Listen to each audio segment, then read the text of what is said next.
Welcome to Policy on Demand's Week in Review. I'm Andrew Pryor. What would you tell clients are your takeaways from this week? My key takeaways from this week both relate to the OECD's Pillar 2 global minimum tax. At this week's FASB meeting, staff discussed a question they received about the accounting for deferred taxes under the global minimum tax. The FASB staff indicated that they believe the OECD Pillar 2 tax is an alternative minimum tax under U.S. GAAP, and therefore no deferred taxes should be recorded for the future estimated impact.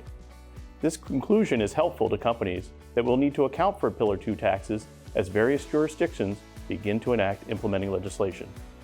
In addition, the OECD this week released detailed implementation guidance. Among other things, the guidance addresses GILTI allocations, QDMTT design, and the treatment of incentives, including certain U.S. tax credits. Which question related to policy did you get asked the most, and how did you respond?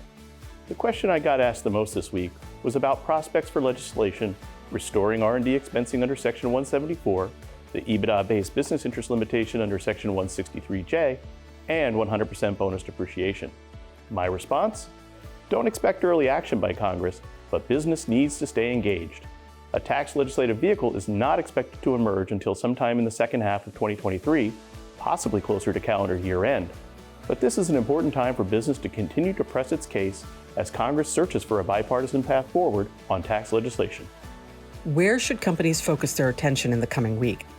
President Biden next week will deliver his State of the Union address to a joint session of Congress. The nationally televised speech is an opportunity for the president to tout his accomplishments and lay out his priorities for the coming year.